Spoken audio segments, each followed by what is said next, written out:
So welcome to the first of our SECNA Meetups. This is number one, you're at the inaugural. So when people say, where were you when the first one happened, you can say in the room. And the plan is to do these every month, so these will be a regular thing. So just to start, just want to acknowledge that we're on Gadigal country and pay my respects to elders past, present and emerging. And to people on Zoom, we've got a few friends on Zoom. Unfortunately, we weren't able to get them on this screen, but we'll work on that for next month. So just want to acknowledge the traditional owners of the people on the lands that you're on as well. So we're pretty lucky to have access to Canva Space. So very lucky. They're actually putting on the catering and providing the space free of charge. So big thanks to Canva and Canva Space and the Canva Foundation. So three sort of entities in the mix there. Yes. And you too, if you're a registered not-for-profit, can actually get free access to this space. So we'll send out some stuff after, but I think it's Monday to Friday from 3 p.m. on for not-for-profits, not PTY Ltd, social enterprise, unfortunately. Did double check that. We'll try and work on that. But if you're an NFP, then, and you're looking for space somewhere near Central Station, have a chat to Canva. And City of Sydney have also been an awesome supporter of SECNA as well, and they provide support. And one of these sessions sort of marry up against some of the things that we're doing as part of a City of Sydney grant as well. So thanks to our sponsors. And then thanks to these awesome people. This is the organising team as part of SECNA that are putting together these events. It takes a fair bit of work in the background. Hopefully you don't see the work and you just have fun. But big thanks to Samara and Bridget, and then also Greg, who is taking photos at the back. So we're always looking for help. So if you're keen to volunteer and help out to make these things happen, especially now that we're going to be on a regular monthly cycle. And also if you're keen to speak, we'll sort of let people know what some of the key topics are that we've got coming up. But we're going to be looking for speakers, we're going to be looking for people to help run it and make it happen. And always interested in sponsors as well. So plenty of things to have a chat about. So who is a SECNA member in the room? Awesome. That looked about 50%, which is great. And the whole idea here is that it's not just SECNA members. That's actually being welcoming, and anyone that's interested in social enterprise, the ecosystem in and around, want to know more, that this is a place to come hang out and meet a bunch of awesome people doing awesome things. And then maybe you want to join as a member, because then you also get much cheaper tickets to the meetups. But in case you don't already know who SECNA is, what we do, SECNA, I'll start at ground zero. It's a acronym with two acronyms in it. So it's punchy. So Social Enterprise Council of New South Wales and ACT. So that's where that really punchy, nice rolls off the tongue. And our whole purpose, why we exist, first of all, we're the member-led peak body for social enterprise, representing social enterprise within New South Wales and ACT. So that we're very much a member-led organisation. And then everything we do is about nurturing a healthy and connected ecosystem. And the purpose, sort of the vision, is that it's a world where we collaborate to ensure all people, places and planet thrive. So the last part, that vision part, is all aligned as well with the national strategy and the Social Enterprise Australia now being a relatively new body at a national level. All of these things roll up, and we're doing this collectively. So that's our current board. There's 9 of us on the board and Selena as our company secretary. We've got Tom, who was another founding board member in the room, who's taking a break. I don't think we have any other. We've got a bunch of other founding board members who've sort of either reached max term or sort of rolled off, and I'll be rolling off at the end of my max term next year, which I'm kind of looking forward to a break as well. So tonight we've got 2 awesome speakers. I'm really looking forward to hearing from Marjorie and Abbey, been watching what they've been up to and the work they do and how they've been sort of preparing for this talk. Hopefully people have been checking out the welcome merchant goodies at the back and buying. There you go, good, the buying part is happening. Social enterprise is about buying from. We desperately need the buying part. So looking forward to hearing from Marjorie, and then Abbey from Seed Spaces as well. So we'll kick off, and I'll let you share your story and what you're up to. So welcome Marjorie from Welcome Merchants. Yay! You want me to click? I'll forget. Also, where's the camera there? Yeah. So I don't forget Zoom, people. Hello. Hello now before I forget.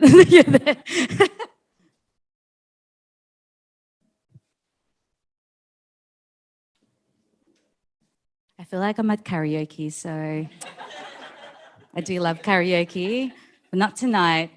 Okay, so welcome everyone. It's a big pleasure to be the first speaker at SECNA's first Friendship Month. So what an honor it is. So thank you all for coming along.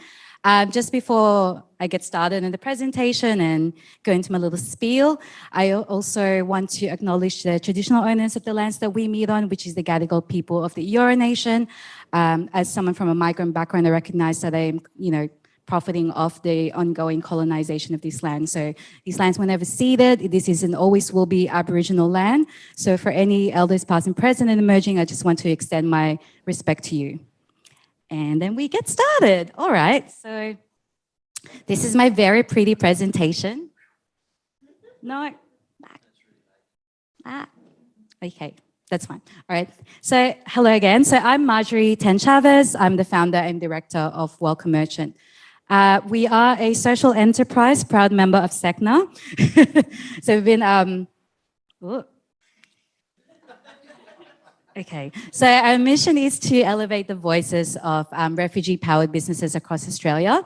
And we do that through free online directory listing, curated events, merchandise partnerships like the gift hampers over there, and free social media marketing as well. And we also run skill building workshops for the entrepreneurs because we're all about helping them scale up their own businesses. So we actually have one right here in 2 weeks' time. So we're running a free facilitation workshop. And so that's the basis of Welcome Merchant. Next slide, please. Thank you. Oh, sorry, wait, there's a question there. Before I get onto the next slide, can anyone here tell me the difference between like what a refugee is and a person seeking asylum? Anyone? Don't be scared.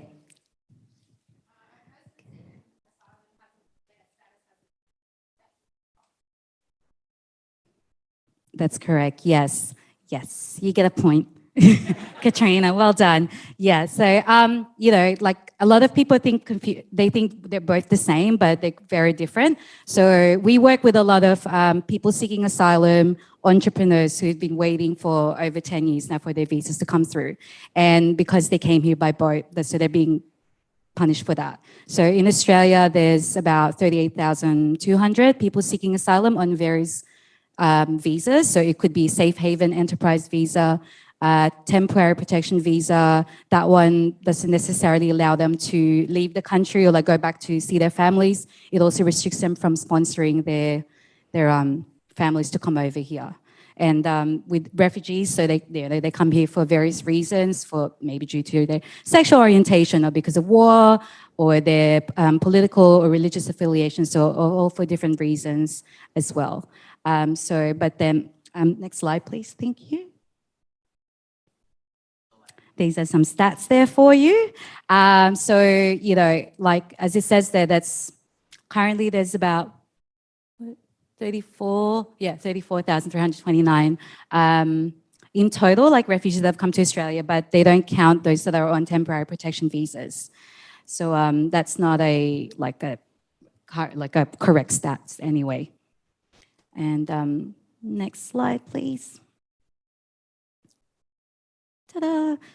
So there you go. So since 2003 and 14, people who have claimed protection in Australia after coming by boat tend not to get permanent protection visas. So they are often given temporary protection, and it's just really hard for them to really get started. So when they're applying for jobs, because of their like temporary visa, but most employees don't want to hire them. So they tend to start businesses actually, and despite having limited access to traditional banking systems or lack of work history or lack of connections, they still find ways because they're very, very resilient. Next slide, please. So what inspired me to start Welcome Merchant? Well, I did a lot of online shopping at the end of 2019. So, I remember I found out about buy from the bush and spend with them. And then I was just buying and buying. And I kept justifying it to myself and to my partner, like, hey, I'm supporting this, business in this rural area. So it's a good thing, right? Like, why are you buying gin from Kangaroo Island? Well, it had a really big bushfire as well. So, like, come on, it's for a good thing. And then, and then one day I was just sitting at my work. So I have a long experience with working with refugees and people seeking asylum. So I've been in this sector since 2011.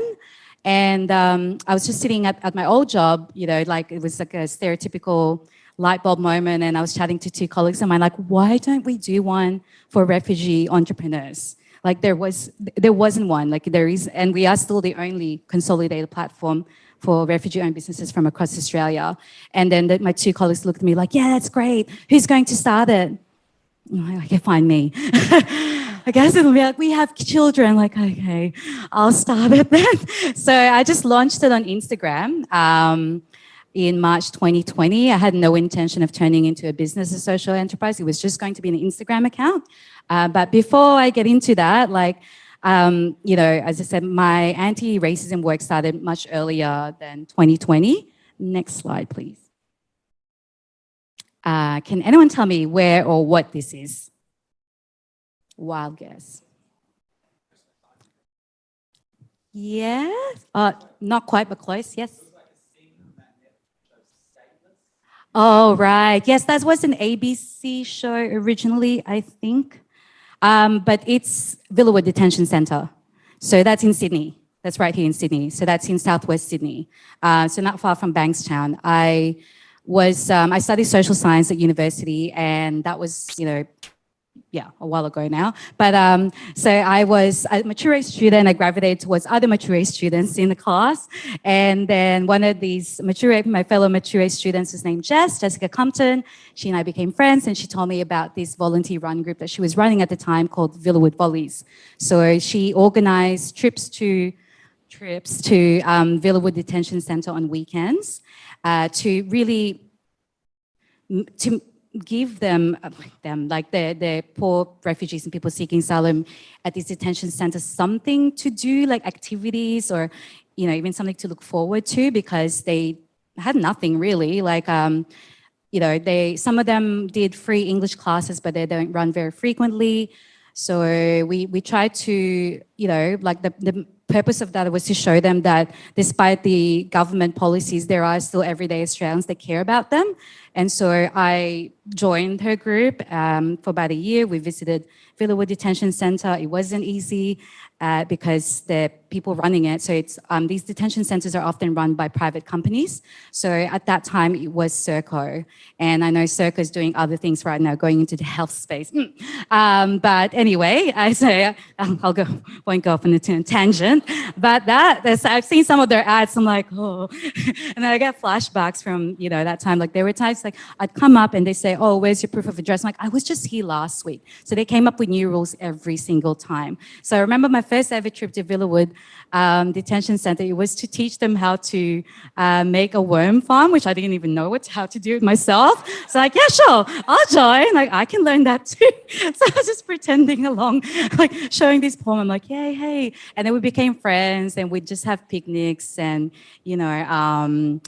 and some of the men that I met in there are out in the community now. Some of them, I think maybe one or two, are still there. I know one of them in particular took 8 years for him to get his temporary protection visa. So he was living in the community on bridging visa, and then he got his temporary protection visa late last year. So he's originally from Afghanistan, and it was just like after so many years. And he told me that he was the last one in his boat, like amongst the group that he came here by boat with to get that visa. And the government actually tried to send him back a few times, but he got it in the end. But unfortunately, he still can't sponsor his family to come here. So until the Labor government changes that, we'll see. Next slide, please. Oh, cool, thank you. So how is Welcome Merchant supporting the refugee community? You know, like lack of connections, communication, a lot of them are not very digitally savvy. Despite being able to open a business, but you know, they don't know anything about social media marketing. So that's when we kind of step in and just help them with that. And then, you know, we're trying to, of course, make it easier for the Australian public to find them through the online directory. And then, you know, hopefully we'll be, you know, we're still working on our SEO, but we want to be like the go-to refugee directory when you Google it. So yeah, I mean, around about 70% of the businesses that we feature. So since we started, we featured about 118 from across Australia, and a lot of them are in Sydney and in Melbourne. And, you know, we are still trying to reach those other cities as well. But easily 60% of them don't have a website because like it's, you know, it's a cost thing, and they don't even know where to start as well, like domains and all that stuff. I mean, I only learned about SEOs when I started Welcome Merchant and UX, user-friendly. I'm like, what the hell are these terms? So yeah, I mean, you know, we're kind of like bridging the gap. So that's our main role. Next slide, please. And this is my amazing team of volunteers. Meg's here. There she is. So yeah, she's here. So, and they work in various roles. Like, we're a pretty small social enterprise, and honestly, I wouldn't be standing right here right now without this team. As I'm the only founder, I don't have any co-founders, but this amazing group of people, and we've actually got 2 more now that have joined this, but they're all working different roles like event support, photography, Facebook marketing, WordPress, grants, blogging, newsletter, you name it, we're all there. Yeah, so huge thanks to them. Thank you. And I'll just play this video that was made for us, produced for us by Rabbit Content. Oh, it's lagging. Yeah.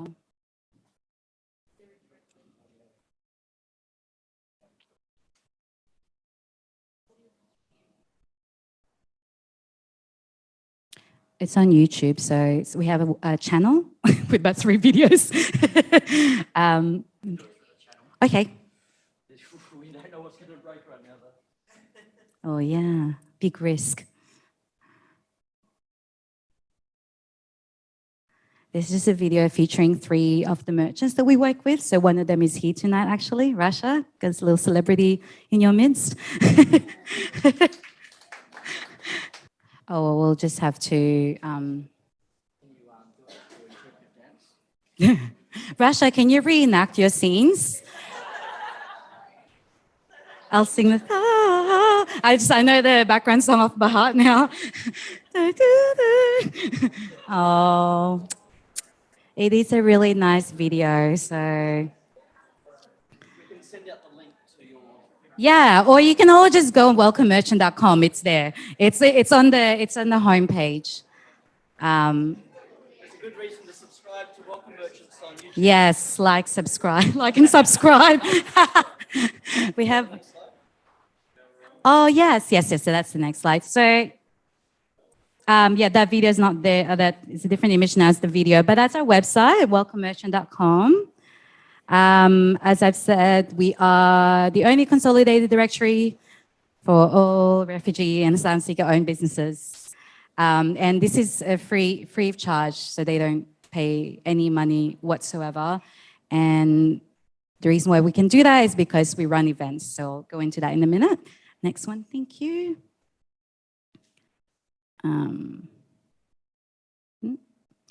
Okay, yeah, so far we've held... So we started doing our events in February 2021. We actually launched it at Freedom Hub, and Scott from Freedom Hub is here. And so Freedom Hub is a social enterprise that we've featured on Welcome Merchant as well. They're in Waterloo. and it's a beautiful cafe / venue space where the money goes back into supporting mostly women who are victims of human trafficking and modern day slavery. And so we launched our curated dining events there, and since then we've done a number of mostly dinners, like pop-up dinners. We've done cooking classes. We've done 2 markets now in Sydney and in Melbourne, and then we recently did our first forum on Saturday. It was like a Palestinian forum with lunch and some little stalls there as well. Thank you. Next one. And these are in Russia again. She's here. So yeah, it's curated dining experiences. So we do give 50% of the ticket sales, and we split the food costs as well 50-50 with the entrepreneurs that we work with. And so that's Krish. And we have, so Krish is from a Sri Lankan background to the left. So from the left is Krish. And then, oops, could you go back, please? Thank you. Yeah, so that's Krish. He and I actually go way back. So I worked at Amnesty International years ago as a refugee caseworker, and I met him through my work at Amnesty. He wasn't one of my clients, he was my colleagues, all clients, and he was at Curtin Detention Centre in Western Australia, which was one of the most remote detention centres we had. Like, you know, you wouldn't want to end up there, but then he was released into the community, and then he moved to Sydney from WA, and he started his caseworker, my friend, my colleague, linked him up with Parliament and King, which is, again, also another social enterprise, friends of mine, Ravi. So Parliament and King is in Newtown, and they train people from refugee and asylum-seeking backgrounds in hospitality. Because when he was first released from the detention centre, he wasn't allowed to work. Yeah, that's right. Yeah, he was given no work right. Like, how are you going to survive? They do that because they want them to go back to their home countries. It's a deterrence thing. So, you know, how was he going to survive? So Ravi found a way. Parliament and King found a way to provide him with some hospitality training, and then not like, you know, just help him live and get by. So, like, luckily that's changed now. He's, you know, has his own business. He has his own catering business, and you've probably tried, if you've been to any Sri Lankan restaurant in Sydney, you've probably tried his roti. He's a roti master. So that's Baban Foods. And then next to him is Sarah, who's originally from Ethiopia. She's based in Wollongong, actually. And that's actually, yeah, the next photo was at the Ethiopian lunch that we had. It's going crazy now. It's on its own. There. So that was when we had the Ethiopian dinner in Wollongong last year. About 10 of them are all from the same soccer team. So that was a fun night. Yeah, and then if you go back to the one before, is the slide before anyway, had Rasha and Lidal, who are from Russia's Syrian Kitchen. And so we've done, how many events together now? 3 or 4, who knows? If you are lucky enough to get the last 2 sugar and spice me boxes, you'll get to try the hirise. I know I butchered that, I'm so sorry. The Syrian nut cake that's in those boxes that they've made. So yeah, and we have an event coming up in October, so we'll let you all know about that. It's called Arabian Night. It's very exciting. Yeah, so next slide, please. Thank you. I think we can. So the next couple of slides, so that's, yeah, Ethiopian dinner that we did. We've done cooking classes would be the next photos from, and then, yeah, so that one, that's a Sri Lankan cooking class we did last year in Bondi at Abbey Kitchen. So, you know, they're good for team building exercises as well. He made vegetarian curry and chicken curry, and he brought like the coconuts as well, so people can grate it. He actually brought his own coconut grater. It's probably the most exciting part of the day. Everyone was having a go at it. It's like, I'm like, yeah, I guess this is very Instagrammable. And then next slide, please. And yeah, so that was taken at our Sydney market in March this year when we celebrated 2 years since we launched on Instagram. And so we had about 15 refugee and asylum seeker entrepreneurs on the day. We had about 200 people come through, which was, an amazing turnout because it was our first market. And the main thing was the merchants all made money. So they were all really happy. And at the end of it, they asked, can you do this more often? I'm like, it's a lot of work to run a market. But yeah, so that was taken there. So that's Kadiatu, who is originally from Sierra Leone, selling her beautiful clothes to customers. Yeah, and then so we've got a Christmas market coming up. Lucy from Parramatta Council is here, so we're hoping to collaborate. Putting you under the spot. Might be a Parramatta Christmas market. Yeah, we've already locked in our Melbourne one at Abbotsford Convent, so that's the end of November, so that's happening. And then next one, and I reckon I'm going over time, I'm so sorry. And I think, oh yes, the famous gift hampers. We called them goodie boxes, then we changed it to gift hampers for SEO purposes. So we launched these in September last year during the lockdown because we couldn't run events. And so these are the beautifully made gift hampers made by a number of our refugee business partners. So, that's a sugar and spice meat. We have 2 left. So that's a Somali spice jar made by East African sisters who are based in Melbourne. They're Somali and Ethiopian, actually. So then that's really good for marinating and dips, apparently. And then the Syrian nut cake. And then, Nourish Me Good, which is, that has the Auntie's ginger tonic. And Canva actually sells their tonics here. So I saw bottles on the other side. That's a Sierra Leonean inspired drink. And the nut cake again. And that's a tea pouch. That's a Palestinian made tea, Habibi tea, which means baby. Yes? Yes, Russia. Yes. And then the next 2 slides will just show the other gift hampers that we have. Next slide, please. All right, cool. Anyway, come on, nearly there. So we have, we just introduced these Pamper Me Good boxes. So that has a soap from Akira Grateful. He came to Australia in the 1980s, originally from Sri Lanka, and he makes these beautiful soaps and candles and other skincare products as well, all paraben free. And then next to it is like a hair serum and hair cream made by Natu Naturals. So she is originally from Sierra Leone too, I think, and she's super, super excited that we've introduced her, added her products to our mix anyway. And yeah, I mean, if your hair needs moisture or you want to grow it, I recommend these 2 products. Yeah. And then of course the Treat Me Good's next to it. It's got a mix of all those other products I've already mentioned, plus the candle, and which is made with natural soy wax. And then the last 2 slides, on the next slide will be the Spoil Me Good boxes, which has everything and a bottle of wine. So the wine is from Unificent Wines. They're a social enterprise down in Victoria.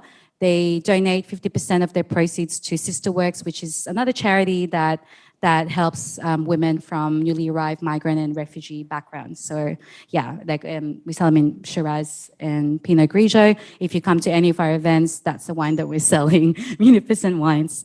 I think that's the end of the gift hamper slides. And next one, please. We also run workshops. So that's the amazing Emmanuel there to the left. He's originally from Ghana, really, really talented. He runs his own workshops, and he and I are working on a special project that will be launched very soon. And we also run jewelry making workshops. So we don't just work with chefs with these events. We have a lot of amazing, talented artisans that we featured.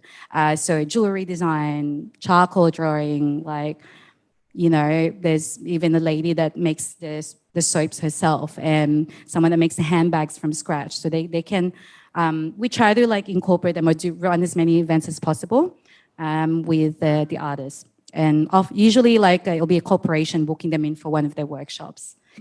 But we might be doing one right here as well, actually. We just need to get some easels. So there, next slide, please. And so we still continue to promote The entrepreneurs, of course, on our social media channels. So we're very active on Instagram. So I hope you're all following Welcome Merchant now on Instagram. It's just like a Welcome Merchant. We used to promote a business every week, but we've like cut it down now to maybe once every 2 weeks or every 3 weeks. There's other stuff going on, and and sometimes it's hard to reach the entrepreneurs. So we were basing it off this SSI and another organization called Thrive had these. They help them start their businesses from scratch. So they have their own websites, and that was our go-to source before. And but a lot of the time, they just come through word of mouth as well, and that's how we find them. But sometimes like it takes a while to like get them on board too, because understandably they don't know why we're doing it for free. So they question like, why are you doing this? So, but we're finding them still from all across Australia. And then, as I said, we run social media marketing workshops as well. So next one, please. And this is like our impact. Like I said, since we started, over 117, they really come from all industries. If you need a trade, if you need a plumber, you need a cleaner, jump on welcomemerchant.com. It's all there. And then next one, we'll just show how much money we've made for the entrepreneurs, about $60,222 since we started, through the events that we do and through the gift hampers as well. But it's the events that are our main source of income, really. And the next one, please. And the next one will show how much we've donated to charities. So we always, when we can, we always incorporate like giving back to a charity too. So say every month we choose a different charity to donate $5 of from each gift hamper you buy. So for this month, we're donating it to the House of Welcome. It's a charity out in Western Sydney, and they provide a lot of support to people seeking asylum. So that's housing support, employment support, financial support, gift cards, and so some of them that we've donated to is Aboriginal Legal Services. On the weekend, we did donated to Medical Aid for Palestine as well, like half the process that we did. And then I think that's maybe it. Oh, okay, here's a quote. So this is from Erkman Sabashkan. He is a Turkish interior architect, so I'll just let you read that.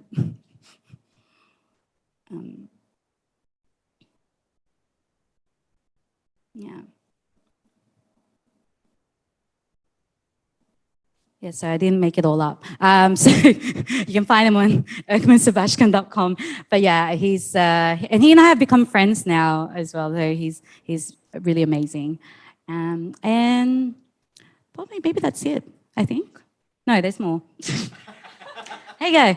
And we don't receive any funding, so we definitely need your support if you can. I mean, I know that with all the talk of inflation these days, people are not spending as much, but it does make a difference if you buy from one of the businesses that we featured or recommend them to someone. If you're sending a gift to someone from across Australia, like, living across Australia, one of the gift hampers would be, great. Or you can come to one of our upcoming events. So the next one, we're actually doing a trivia fundraiser on Friday, the 23rd of September. And we were lucky enough to get Jennifer Wong as the host. So she's a comedian. She has a show on ABC called Chopsticks or Forks. So she's going to all these country towns around Australia, trying out the local Chinese restaurants there. It's great.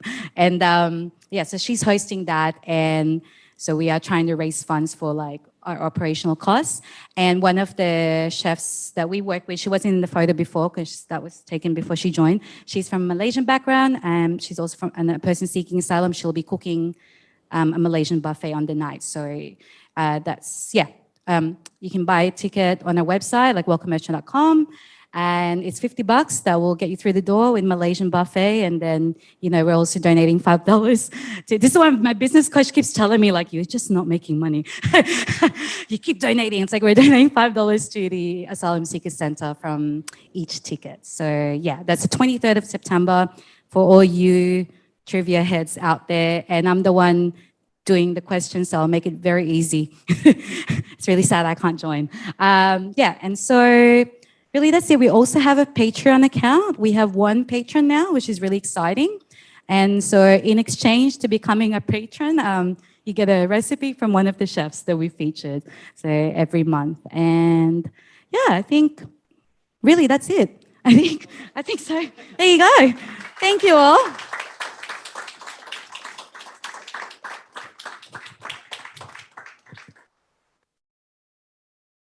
Thanks, Marjorie. Are you going to hang around for some questions? Who's got questions? You take this one. I'll try and find the other mic. Okay. Does anyone have any questions? No. Yeah. You mentioned, so excellent speech and awesome initiative. You mentioned that like financially, it's always a struggle to like make ends meet and you're still doing donations and whatnot. Has there been anything that you think was like a bit of a light bulb moment in terms of finding more revenue or being able to have more impact? Or Yeah. it sounds like you've been on a pretty crazy journey that I think a lot of the people in the room are on. Yeah. So yeah, just anything that was like, I wish I had known that when I started, or. Yeah, look, I mean, it's probably pretty obvious I'm not a business person. So, yeah, I'm an accidental entrepreneur. I still work part-time. I need to get by. So we're applying for grants. That's one way. I mean, the more events we do, I guess we make more money for ourselves, but it's very tiring running events. I certainly don't want to do it every week, but we are looking into other models for next year. I'm looking at Meg, who's my grants writer. So we're looking at subscription models maybe for the gift hampers, trying to get more corporate clients. So Canva is actually, we have a very good relationship with Canva. So last year, they out of the blue, I got an order for 90 gift hampers, and then I just continue to foster that relationship with them since then. So we've been really lucky to get a free venue hire from them. So they have another space around the corner from here, and we've done 2 events there so far. So they've been really, really supportive. So yeah, it's really just a matter of finding grants. And I don't want to change my 50% model because we're trying to get social trader certification too, and that's one of the requirements. And really, I'm just not a capitalist, but I don't know. I don't have an answer for that yet, or anyone else here. I'm so sorry to disappoint you. Yeah, thanks. Anyone else?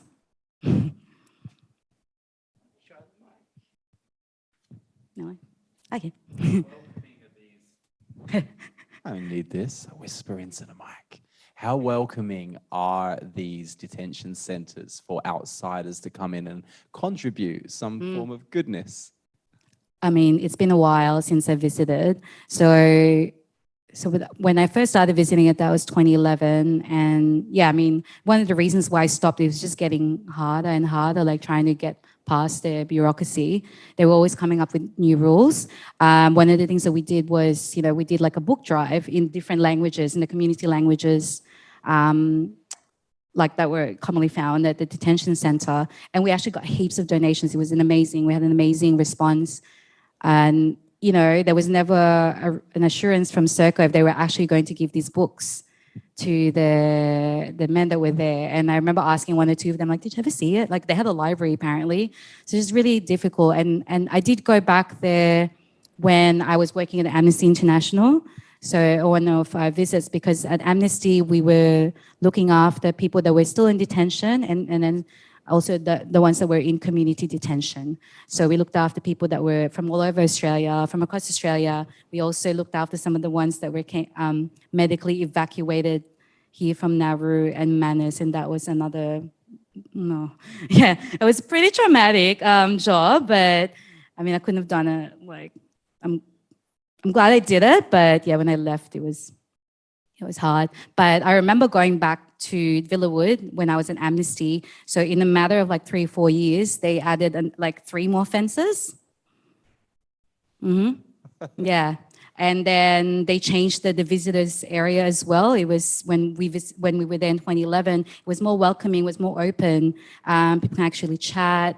And then on my last visit, it was yeah, like the way they designed this room is really in a way so they can supervise, see what you're doing, and it just didn't feel very welcoming. And then the rooms that they stayed in as well, after they renovated it, so after taxpayers paid like lots of money, and that just went into that.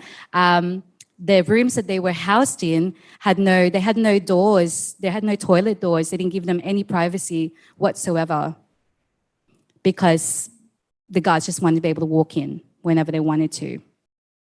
Yeah, and there's people in there that have been there for 12 years. And a lot of them came by boat, like the ones that have remained there, and the government continues punishing them. And actually this reminds me of one of my old clients. I read about him in ABC a few weeks ago. There was an article in ABC News. His name's Ahmed Shalikan. So when I was his case manager, so he was only 16 at that time. So it was him and his mum. They were in WA. Yeah, so they were in a detention center in Perth. And Ahmed, he kept getting into trouble. So he has a number of cognitive issues, right? So he kept getting into trouble with the SECNA guards because they weren't trained to work with someone or provide support to someone like Ahmed. Like, so every time he'd play up, they just send him to the juvenile detention center away from his mom, who was his carer. There were times that they sent him to an adult prison as well, because they never believed that he was a minor. And so I never forgot about him and his mom. I've always wondered, like, what's happened to them? Because I was really worried that he was going to turn 18 whilst he was in detention. And I knew that once he did, then it's kind of like all over for him, you know, like that he's part of the system now.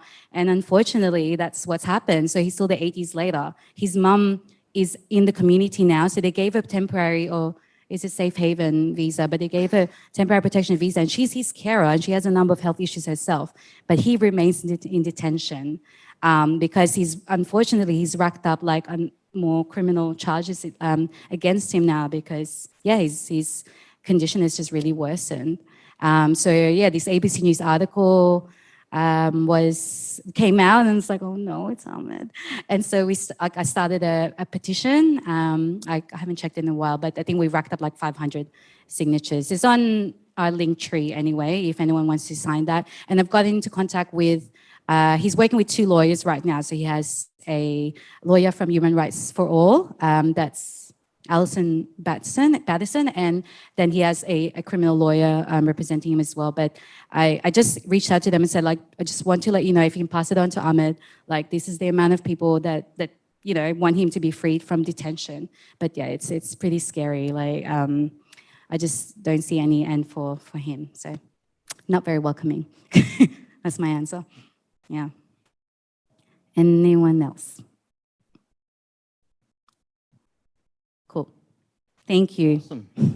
Thanks, Marjorie.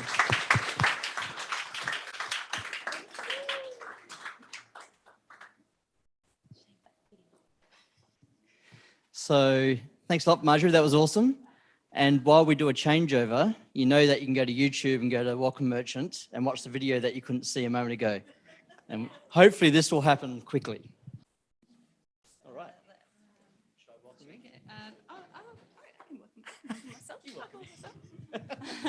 Hi, everyone. Welcome to Abbey.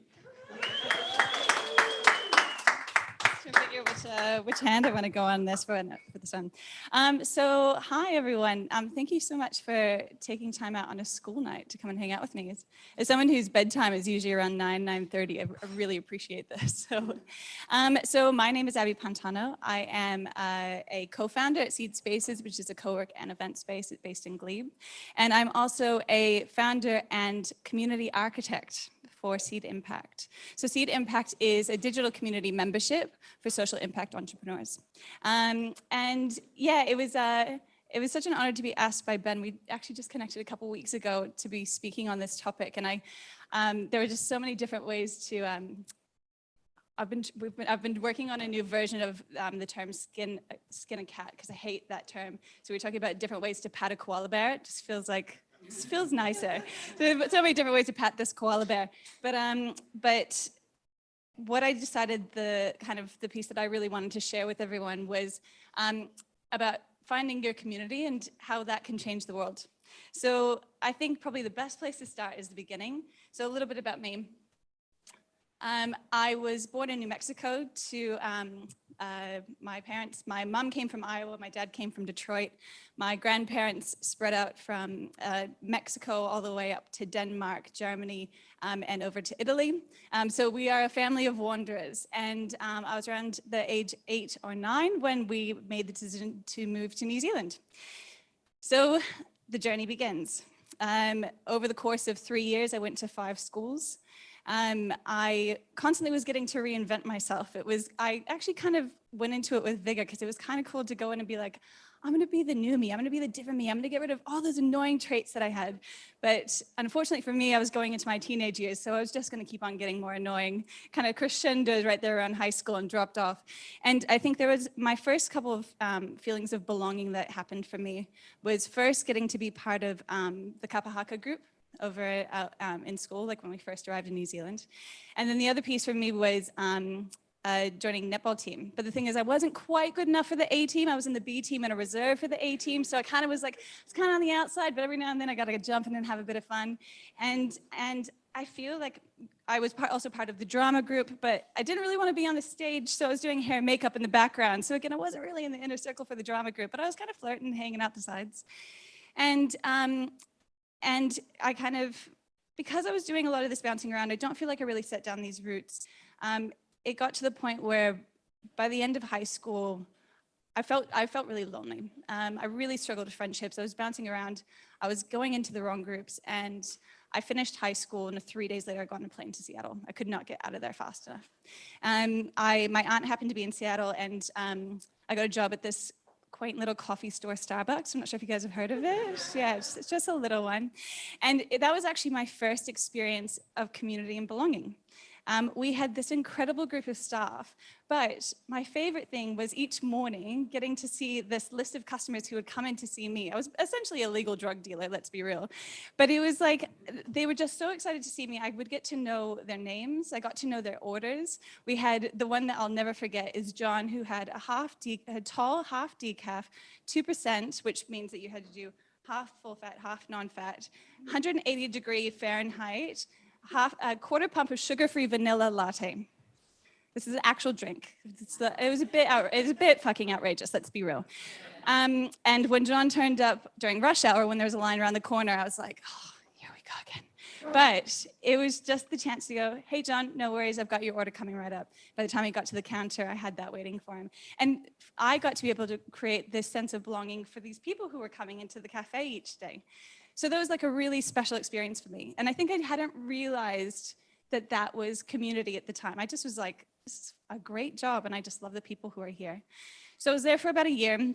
I then was like, okay, I'm going to continue with my studies. I went back to New Zealand, did a Bachelor of Communications, continued to bounce around. So I went over and did an exchange in Toronto for 8 months, came back to Auckland. I graduated in 2009 during the GFC. It's not a whole lot of jobs in communications around that period. So I was like, well, you know, I haven't really got that many ties here. So I'm going to jump on a plane. I'm going to go over to Sydney. So come over to Sydney. I moved into a 2-bedroom apartment with 12 people, which might sound terrible, but it was in the World Square. It had a gym, a pool, and a sauna, and free rice. So not just like a bag of rice, but cooked rice. Can I just say, when you are poor and there's cooked rice on tap, that is like probably one of the biggest perks. That was better than the pool, right? So I lived over there, and then I continued with my journey. So I must have moved probably about another 6 times over the space of 18 months, trying to find my place. I was trying to find my flatmates that would work with my lifestyle. I was trying to find the right location. And it's been the journey sort of ever since. And I've now been in Sydney for 12 years. And it's interesting because I think I had this feeling of going, I just don't know if I really, maybe I'm not supposed to put down roots. I've always had this accent bounced around. If I go to the States, I don't sound like I'm American. If I go to New Zealand, I don't sound like I'm a Kiwi. I certainly don't sound Australian. My husband is English. And I met my husband, I met Ollie, who's hanging out the front row. Thanks, Ol. I met him about a year in. And within 6 months, I was like, so where should we go next? And he goes, I just got here from Manchester. I've found heaven. I'm not going anywhere. And I was like, oh shit, okay. I think I might actually have to do this thing, right? And the one thing that we end up going kind of on this adventure together on, it was around music. So we met on a dance floor. And then, and I had just been starting to discover the music that I loved. And I was like, oh, this is like a whole new world. And I went to this Book of Shade concert. I'd gotten tickets to Overture. And I was like, Book of Shade, nice, yeah. And we're out there and the crowd's filtering out. And I go, oh, everyone in this room knows where the music is in Sydney. Like they all have the same taste as music as me. I need to find someone and let's go figure out where they're going to next. And then I happened to spot All talking over in a corner and I was like, all right, where are we off to? And then that was that. And so it's been an adventure of dance floors, of meeting people, and that kind of started the creation of my music community. And so anyway, I'm going to kind of skip forward because we're kind of going to unpack what my journey has been, because now my community looks a bit like, drum roll please. There we go, this. I have the most incredible, beautiful, amazing people who are supporting me every day. And I also want to wave to my book club who is joining us right now, some of my Bosch Smash crew who's joining right now, also my beautiful family who's joining from New Zealand. Got very excited about this talk, everyone. And so I've created this beautiful community, or gotten to be a part of these existing communities. I thought about what I wanted in my life, and I wanted to be out in nature more. So we found a group that loved camping, and we go camping together. I loved music, so we have our group that we go out and listen to music. I love dressing up, so we all get dressed up. And it's amazing the power of an icebreaker when it comes to getting dressed up in different things. You can speak to all these different people. And the one thing that I've loved about music, there was a festival that I went to, Rainbow Serpent, which is like you drive 10 hours to go into Victoria. It's 40 degrees. It is so hot out there. There's no water. I was terrified going in. And I remember going in and sort of like this sense of camaraderie, like you're in the trenches, but it was such a beautiful experience. And there was this feeling of you're on the dance floor and there was no such thing as strangers, only friends you hadn't met yet. And so we had created this ice cream cart. The guys built this ice cream cart and we wheel it out. It's got a little shade because obviously it's pretty hot. We wheel it out into the middle of the dance floor and you've got all your drinks and people would come up and you'd be topping up their drinks, filling it up. And it just created this really beautiful chance to have a conversation. The chance also to give gifts and have just little things and surprise and delight. It was just and it was something where up until that point, I had been living a life of proximity. My friendships had been based on proximity. What job did I have? What neighborhood did I happen to be in? But I really fell into my friendships. And that was then when I was like, I think that there's something here around intentionality and who I build my tribe around. So this kind of takes me to the next piece is I wanted to share how to find a community. Now I'm going to coin it the tribe trifecta. So these are some steps that I've kind of taken practically, and I'm going to share how I was applying these back to seed spaces. But so my first piece is step one, go in, your vibe attracts your tribe. Recognizing that all we are, each one of us, is we're just energy. We're all beautiful energy. We can choose how we show up in that energy in each day. One of the pieces that I realized, and part of the reason that I wasn't making deep connections, is because I realized I wasn't showing up as myself. I wasn't being authentic in my conversations. I wasn't being consistent. I was frequently told by friends I was the most likely person to triple book herself when it came up to events. I was flaky. I wasn't a good friend. And it was unfair for me to expect others to give me that level of energy and engagement if I wasn't giving that in return.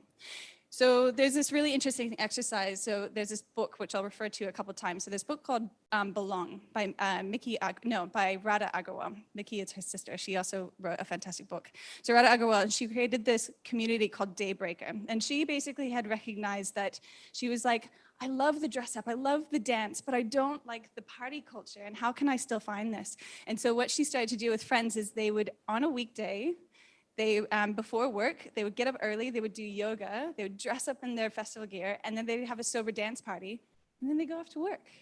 And her friends thought she was bonkers, but she's now created this global community. It's incredible. I highly recommend checking it out, and I'm hoping to be able to work with a group that's doing it in Sydney. It's fantastic. So your vibe attracts your tribe. So with Belong, she talks about this process of going, write 3 columns. Your first column is you, and you could have like a little notebook and just have that sitting with you. And so if you're wanting to go on this like exploration journey of finding your tribe, 3 columns. And then first column, list all the things that you are looking for in a friend. Do you want someone who's got an adventurous spirit? Do you want someone who's a homebody? Do you want someone who's a little bit of a witch? And I do have some witches in my group. It's fantastic. Do you want someone who shows up? Do you want someone who wants music, who loves books? List everything. And then in the second column, list all the things that you don't want. You want someone who isn't flaky, someone who doesn't talk about others behind their back, someone who's authentic. And then in the third column, list all the things that you need to be to show up for that person in column number 1. And if you're recognizing that some of those traits that are coming up in column number 2 are coming up in you, your vibe attracts your tribe. So you might be bringing in that energy into yourself. So the work actually you have to go in before you go out. And once you've done that work to go in, to go out, you can move on to the next step, which is get curious. Move from proximity to intentional action. The big piece for me was about finding what was the thing that set my soul on fire. Being on a dance floor, smiling at strangers, having interesting conversations from people from all walks of life, not just the people who'd come up through my traditional path, which was school, university, straight into a job, go through. I found that was the same conversation. I wanted interesting conversations with different people. So proximity to intentional action. What sets your soul on fire? And go out and find those people, have those conversations. Meetup is a fantastic avenue to go and find things that are going on. This is a fantastic avenue to be able to go and see faces that you continue to recognize. And for us, when it came to the dance floor, there was this point where we kept on turning up and seeing the same faces, and you walk and you go, we have to stop meeting like this. I'm gonna just introduce myself. And it just meant that we were able to build from there. The next piece was show up, be a fuck yeah friend. So once we decided that we're like, okay, we found these people, we really want to be a part of their lives and vice versa. I was very lucky in that Ollie is a fantastic cook. I am a fantastic eater and conversationalist. And so what we did is we would invite between 2 to 4 people to come over to our house for a Sunday roast. And the Sunday was very, very intentional because we knew that the week was ahead. There was no chance of escalation. There was no bringing over 1 million bottles of wine. There were a couple people who did bring over a couple bottles of wine, and they were exiled for about a month before they were re-invited back in. Hi, Emily. But it was sort of this journey of moving from that party place to going a place of authentic, deep connection. And the power of ritual and the power of food it's a really nice place to be able to come within. So we brought in food. So be a fuck yeah friend. And the thing about being a fuck yeah friend is it's showing up, it's being consistent, it's wagging your tail, it's helping out and chipping in. It's showing that you can be relied upon and vice versa. There's this reciprocation. And the piece is that this takes time. I've been here for 12 years, and it's taken me 12 years to find this crew. And I wish I actually had heard about this stuff beforehand, because I could have probably been a lot more intentional on how I ended up running through it. So I hope I can save some time for anyone who's been here for shorter. But be the fuck yeah friend. Be the friend that you want to show up for and that will show up for you.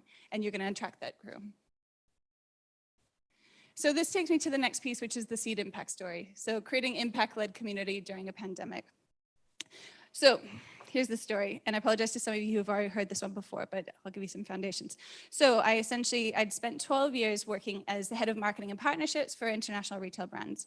Was lucky to have a quick trajectory to the top, was working with directors from probably about the age of 23 and the owners of businesses. I kind of went through the big business, which was Luxottica, which is like the world's biggest eyewear manufacturer, to then going through fashion and end up in lifestyle products. I was working with the owners, and particularly when I was going through the period at the last business, Ollie, who's an amazing diver, and he'd been pushing me for a very long time going, oh, can we please go diving? We're gonna go to Borneo, let's do it. And I was like, okay, let's do it. So So I went and did my diving certification over in Thailand. I was like, I'm not doing it in Sydney. The water's way too cold. So we're flying over to Thailand. This is back when I had money. You know that feeling, yeah. So we went over to Thailand, went and did the diving, and it was beautiful.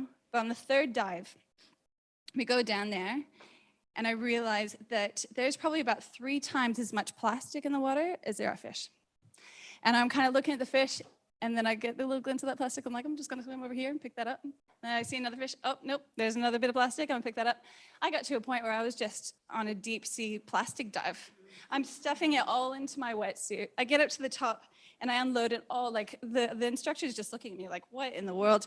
And I've just all this plastic coming out of my wetsuit. And I was like, this is enough. I need to be part of the solution. I can't do this anymore. So I went back. I was going on this journey of trying to make the business I was working with to operate more sustainably. I decided to start an eco side hustle, which was selling sustainable drinkware products to hospitality businesses. Now, that's a very fancy way of saying I sold straws to bars. And the thing was that I found these wheat stem straws. So basically what it was is it's the husk of wheat. So fun fact, the original straws were called straws because they were made of straw. So we were just going right back to the original. And so I'd found it, and essentially you extract the grain, you strip the outer layers, you bake it, no chemicals, and then that's it. It doesn't go soggy. Afterwards, you can put it into the garden. It's so natural. It actually is perfect as a carbon element when you're in your compost. I'm like, this is it. I'm building my empire on straws. Do you know how many straws you have to sell to just make a living? It didn't go great, I'll be honest. So I got Maryville on as a customer, and I was like, this is it. Ordered 1 million straws, because of course I did. And then Maryville was like, oh, well, do you know what? We've actually realized that if we go direct to the supplier, it's cheaper and it's easier. So we're just gonna do that. So I'm like, sick. Okay, cool, sounds good. So I've got about 800,000 straws that are left that I've got to clear, right? I'm like, that's okay. I'm the first one in the country with this. I'm gonna hit the streets. So I go over to Archie Rose, and I'm like, okay, I've got this great new straw. You're gonna love it. And they're like, oh, you're selling the same thing as the girl who came in yesterday. I was like, oh God, what have I done? And I go and I look her up, and I was like, this girl's my people. She was working for Coca-Cola Amatil at the time, so she really had a burning desire to be part of the solution. And I'm speaking to my co-founders at the time, and I was like, I really want to reach out to this girl. And they said, no, she's the competition. She runs her race, we run ours. You let her do her thing, and we're going to carry on. And I was like, okay, it's 2-1. I'm outvoted. That's fine. I'll just wait for her to come to me. And about 2 months later, she did. So she messaged me, and she goes, I've got some straws that are stuck in customs. Can you help me with an order? I was like, yeah, no worries. Should we get a coffee while we're here? She's like, yeah, sounds good. So we would catch up, and we got on like a house on fire. And I think that was like one of my first experiences of meeting another purpose-driven entrepreneur like myself that saw a problem in the world and was like, I'm going to dedicate my life to building a business around fixing that problem.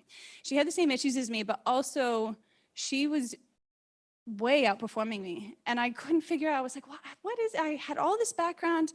I couldn't quite figure out what it was. And then I realized when I was chatting to her, she was like, I'm joining communities and I'm outsourcing what I don't love.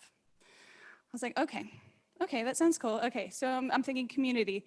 So I started kind of looking around at different communities. I didn't really want to join the hospitality one.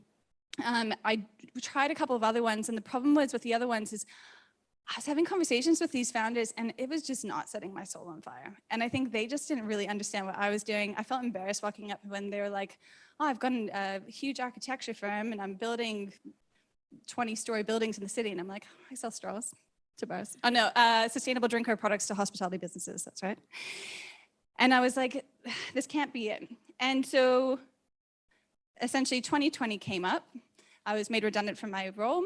I decided I no longer want to sell straws to bars, and they didn't really want to buy them from me either. And I decided to go in.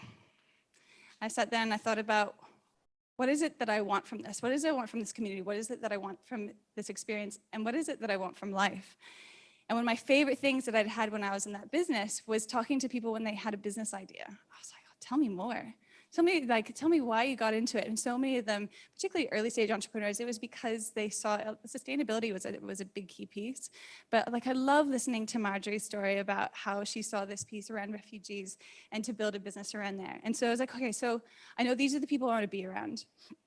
I also recognized that my greatest challenge when I started my business is I isolated myself. I felt like asking for help was an issue, that or it was a sign of weakness, that I wasn't ready to leave corporate. If I needed to ask for help, I should have done it on my own. And I had just gone so inward, I got so overwhelmed, I was so isolated and I was so lonely. And I was like, I know that there are other founders like this who are going through the same experience as me. And so the other piece that I recognize, as well as a purpose-driven entrepreneur, and Marjorie, thank you, you led me right into this piece as well, is we sometimes get lost in the purpose. And if we don't have our business foundations nailed, we limit ourselves to how much further we can actually push ourselves, because ultimately we just burn out. If you're riding off the smell of an oily rag and the rag's doused in purpose, you can definitely go further than you would have with just a spare oily rag. But man, you burn out quickly, and then you're stagnating how much impact you can make. So I wanted to bring together founders who wanted that help, but also ones who had overcome these challenges and who were like, let's share these ideas. I wanted interested people, and I wanted interested people who were interesting. I wanted to have people who were basically the human equivalent of a mullet, where it was business during the week and it was party on the weekend, who wanted to come with me camping, who wanted to go bushwalking, who could work hard and play hard. And so then I decided to get curious. So essentially what happened was Ollie and his business partner needed a new office. Oh, we've gone rogue. I decided to get curious. So Ollie and his business partner needed a new office. I was like, I'm not really doing anything, so sure, I'll go and cover this out for you. And while I was there, this idea continued to grow.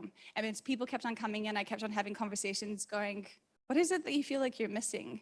And what is it that you're growing? And what would help you in this time? And I have to say, one of the most challenging things in the world was trying to build a community and offering during a pandemic and lockdown, because all of us were going through this journey. And I think we didn't even know what we wanted. We thought we knew what we wanted. And then when that was there, I was like, no, that wasn't it. And so I felt like it sure was a test of resilience to go, okay, well, what about this? Well, what about this? What if we tried this? And it was going through that curiosity and finding that resilience that we created this really cool digital membership and this set of members, and I essentially found my fuck yeah friends. So I've got Matt here, he's sitting in the front row. We've got Barbs, we've got Nim, who's here as well. Karen, who's an unofficial seed member, and I love her dearly. She's come in since the start. And we've shown up for each other.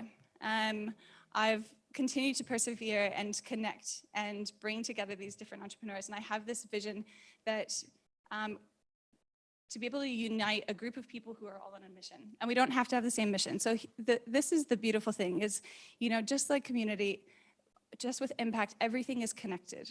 And you think about how if you are to focus on education for a young girl, and education for a young girl means that she's more likely, if she goes through secondary school, the birth rate drops down from between 10% to 50%. So it means a less pressure on resources, less pressure on them. They can also go out and earn more. It means also when women earn money, that they're much more likely to keep that money within that community. So you're actually creating community wealth. There's just such a beautiful knock-on effect that happens through each one of our impact pieces. And so the capability, and this is coming back as well to the piece around meeting Teresa, who was my competitor. This collaboration over competition mindset is actually what's going to be the piece that sets us apart, that moves us to the next piece. We have to be able to collaborate. We have to be able to share ideas. It's about having open source and realizing that we're actually not, each other isn't the competition. The competition are the big businesses that are operating at the expense of society and of the planet. And we actually have a responsibility as purpose-driven founders to make sure that we are the happiest people and founder that we put ourselves first, just where you need to put your mask on first before you help others. We need to look after self. We need to make sure we get our business principles right and be earning enough money, because you've set out to build a business with your heart in the right place. So it means that any step along the way, you're going to be coming back to your North Star. So there's no fear of that, but coming back and going, how can we make sure that you can scale your business so you can scale your impact? And thinking about money being energy, right? It's not the sellout. It's if we can put more energy through businesses like this, we can put more good energy out into the world. And so that's what we're on a mission to do, is to connect founders to be able to help them maximize their output and hopefully leave these other businesses that are operating unethically in the dust. So,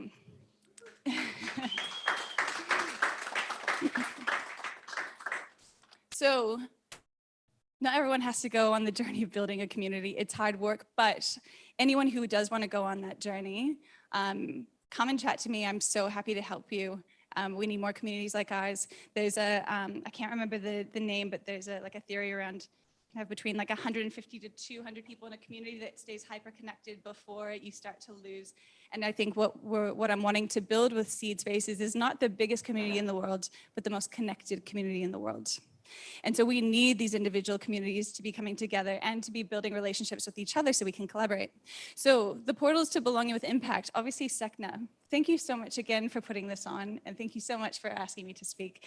And I'm so excited to see where this goes, and the fact that I've just been able to be introduced to amazing people through these meetups is incredible. So thank you so much to the team. Obviously, so Seed Spaces is the co-work and event space. If anyone needs any space to work, and obviously events, come and let me know. Unfortunately, we don't earn as much money as Canva, so I can't give them away for free, but we do have discounted stuff for communities for sure. Seed Impact is our community, so it is a digital community membership. So we actually have people who can't physically get into the space who can be part of the journey, or if you prefer the in-person experience, that is an option as well. So I've got lots that's there too. 1 million women. So this is started by Natalie Isaacs. They now have 1,012,000 women in this community, and it's all around connecting women around activism for climate change. Incredible. I've got her book as well right here, right now, which look, we already are aware of the climate piece. Skip to the second half. The first half, we're like, okay, I've got anxiety. But the second half is just really practical, beautiful ways to be able to connect and support that movement. The Starting Good Network, we've got Tom and Nim, and I'm so excited to be going on the bus up to the Social Enterprise World Forum with you guys in a couple of weeks. It's gonna be awesome. So the Starting Good Network, and they're doing amazing things, especially around the education piece. And that's something where when it's come to that collaboration of a competition piece is for us to find partners in education. And so that's been a really great program, and some of our members have gone through that and rave about it. So if you are looking to create your own community, there is a community for community leaders. It's a bit of inception. So Community Collective, they're incredible. They do a monthly online meetup, and they're actually starting a course where you can get training on how to be able to create a cohesive community. The other piece is the Village Project. So they're based out in Summer Hill. I do want to speak with the Village Project. Has anyone heard about the Village Project? Yeah, incredible, right? Bendy, I'm just like obsessed. It's like, this is like a hyper-connect share economy space. And they're doing really cool things. I definitely would recommend to go and have a look at their website. And they're currently fundraising to be able to keep their space. They've got about 16 days left. So definitely go and have a little look if it's something that you might want to go and find out about. And then the other one is for the females out here, One Roof, which is a digital membership for female entrepreneurs. They've been an amazing support for me right through my journey as building this community. So I want to finish off with a quote. So if our actions join together as movement, we find solidarity, and solidarity changes the world. Thank you so much, everyone, for coming.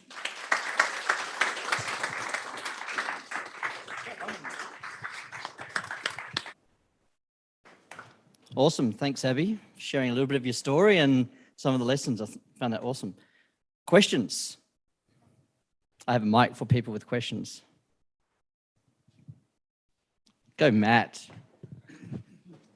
Clearly, I don't get to ask enough questions during the day, working on my own. But I think Seed is awesome. I've been there for a while now, and I think it's always like there's a bunch of founders, and like trying to find those first people. Like, how did you find, like, you've got a space, you got the digital community. How did you like get started with that? And was there any like lesson learned from that? I won't lie, it has not been easy. And I think I was fortunate in having a physical space that ended up being a magnet. And one piece that that Rada talks about is the importance of about creating space, a space that actually reflects your values and actually where you can immerse yourself within there.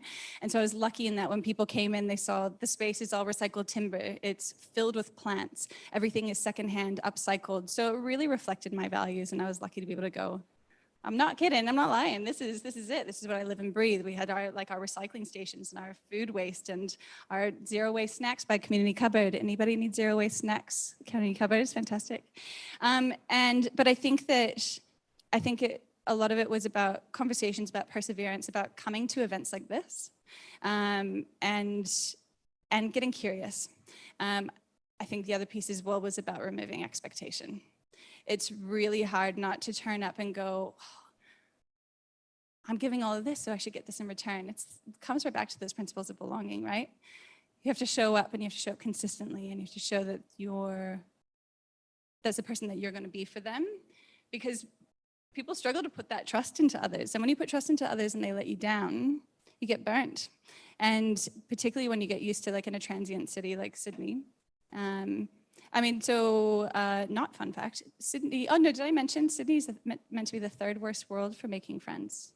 Did you hear that? Yeah, wild. And I think it's why now, and so, because I had read about how going back maybe 20 years, it was mainly through religion, but there was community happened on a much more regular level, but it was mainly through religion. So now religion is moving down the scale for integrity reasons. It means that, like, people aren't gathering in churches anymore. And one thing I do appreciate is, it's hard because I struggle with Facebook, but I love that communities exist on there. So there's the Glebe Locals page. I've gotten to know my neighbors through the St. Peter's Locals page. That's such a nice way to get to know the people who are in your local area. I've gone on a tangent and I forgot the question. How did you get those first people? Yeah, those first people. I think it was the Fuck Yeah Friends. And I think there's a story that they mention in Belong, which talks about if you want to create a gathering, all you need is one other person, two maybe max, right? Just get your first two people together and think about why is it that you're coming together and having an intentional gathering. So one piece actually that I did so through lockdown, and it's because I was lucky enough to be invited to someone else's gathering, is has anyone heard of Flex Mommy? Yeah, she's incredible. And she essentially was having these different conversations, and she created conversation cards because she was like, I'm tired of being the portal for you guys to figure out about your racism, essentially.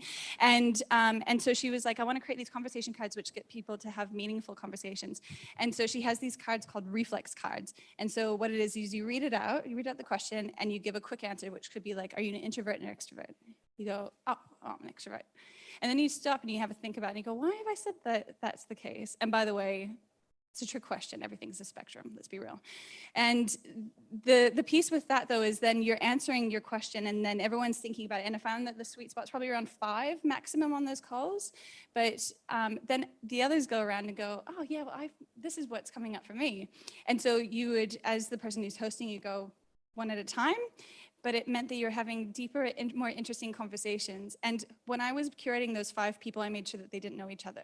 So there are 5 people that I knew could create a safe space, who had a thoughtful approach to their conversations, who had interesting backgrounds that could kind of create like a really interesting time. And so we just sat there, some had tea, some had wine, and we just had this conversation for an hour and a half. And about, I think maybe 4 people from those few calls that I did were like, I like these conversations. I want to keep this going.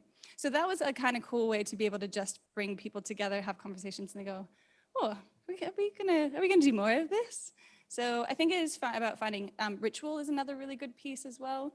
The food one, coming together for games nights, bushwalks. I found that, man, when we did our first bushwalk with Seed Spaces, and we actually were like, and we got out of the space, out of the work zone, and we just kind of got to let our hair down, and that was a really big catalyst as well. It meant that when you came back in and saw them again, you're like, oh, hey, how are you? It's the funny thing about taking you out of your normal zone.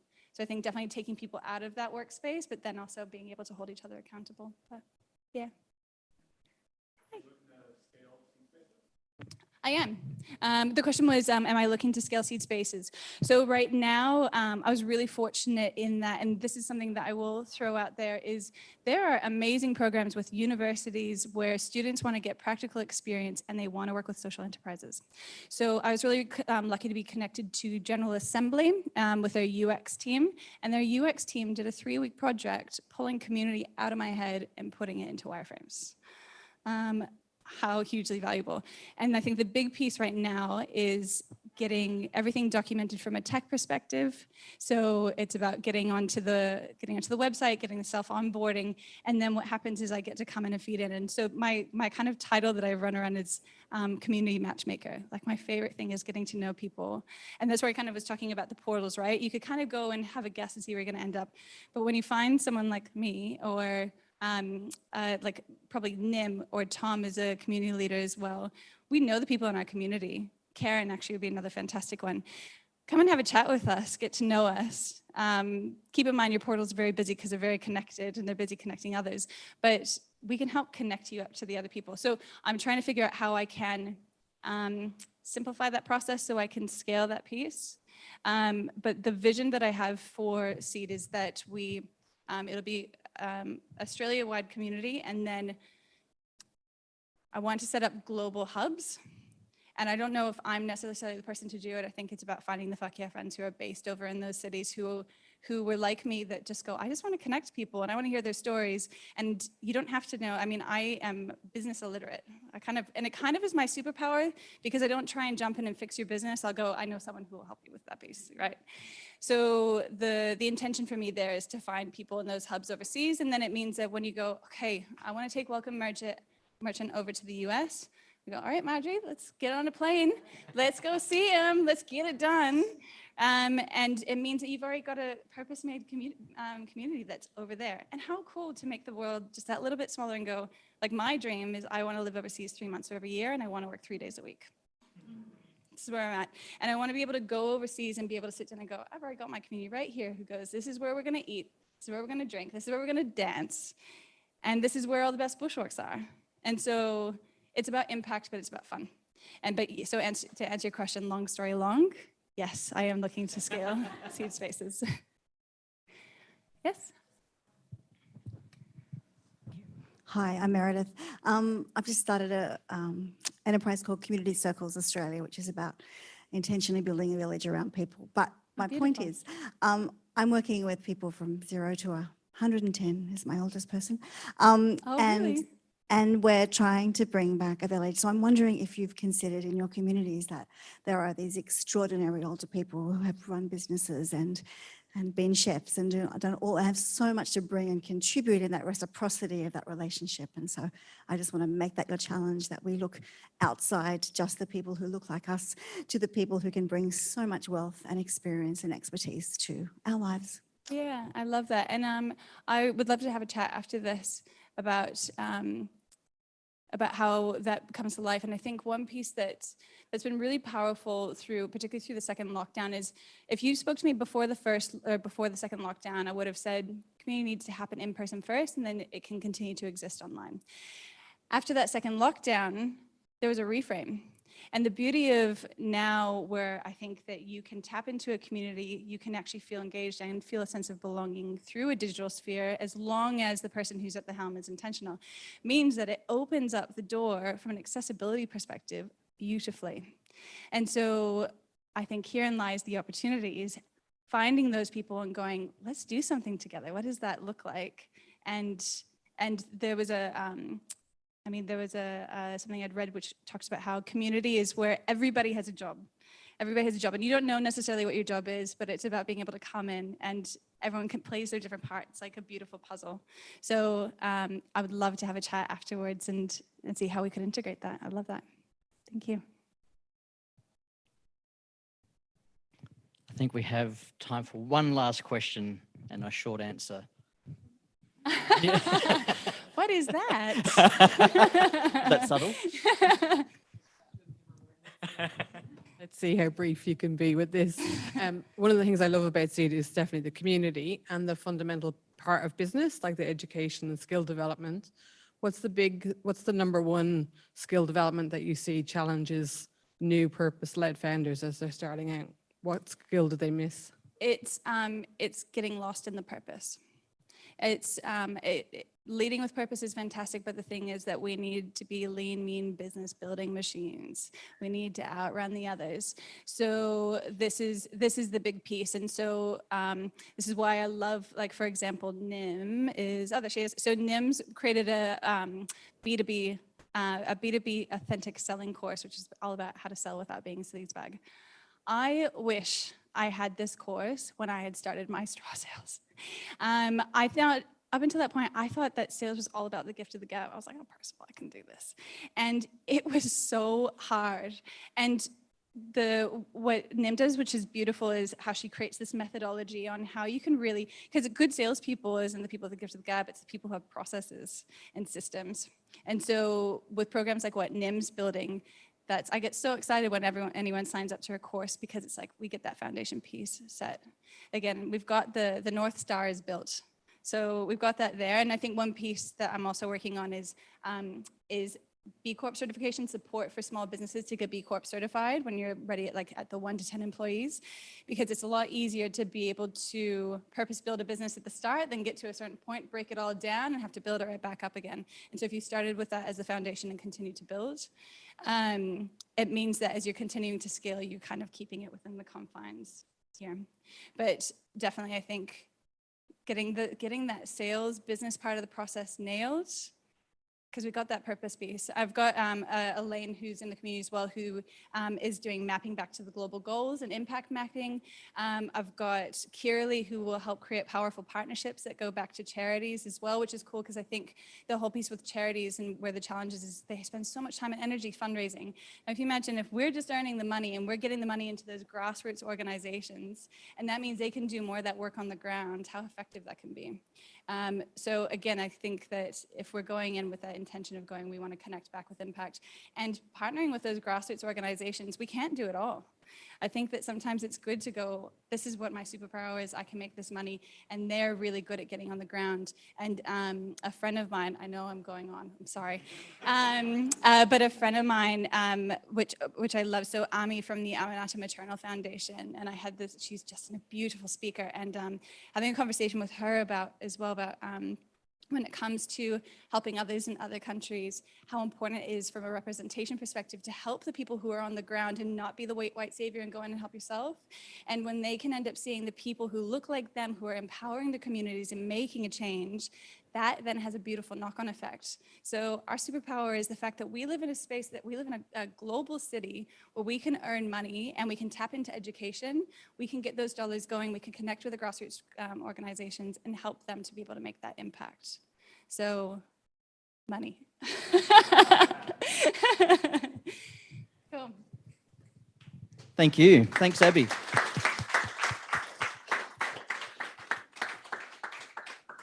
So a huge thanks to Marjorie and Abbey for being the first speakers at our very first SECNA Meetups series, ongoing series.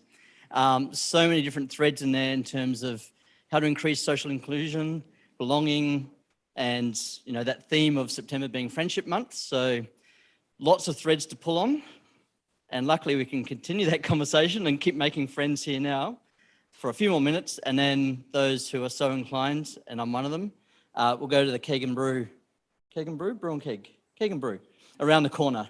So down there. So that's what we're playing on. Thanks. And next month, so September's a massive month for social enterprise, a very exciting one.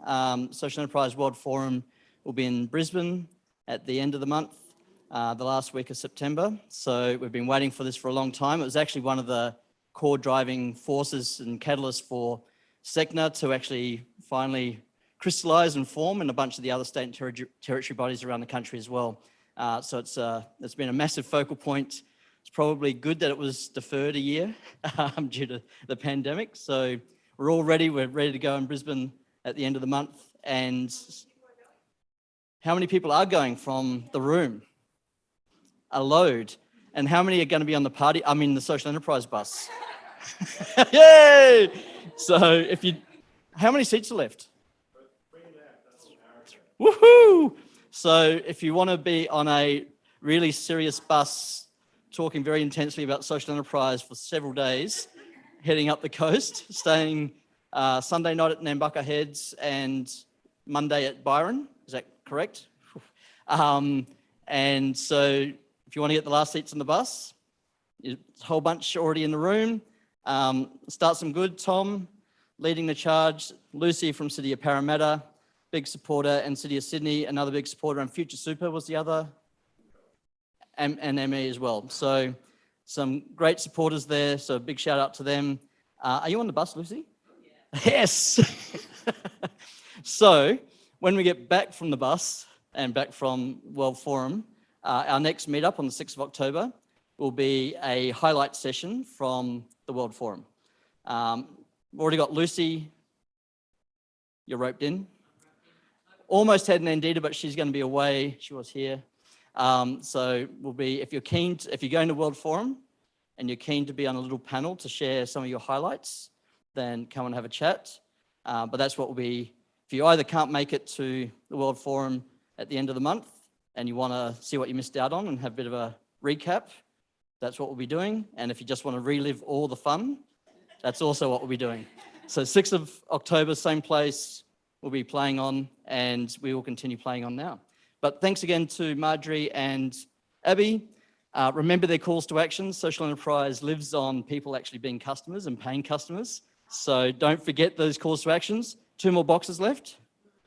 Don't want to take them home. Someone's got to buy them. Ta-da. And what's your most clear, the simplest call to action on seed impact? Is probably to either come and chat to me, or you can go to seedspaces.com and you can find out more about the community, find out more about the space, and book a time to chat with me if you like. Yeah. So everyone's got 2 very clear things to do. Awesome. So thanks for being here for the first one, and plenty more to come. And keep making friends, because it's Friendship Month, and that's what these sessions are all about.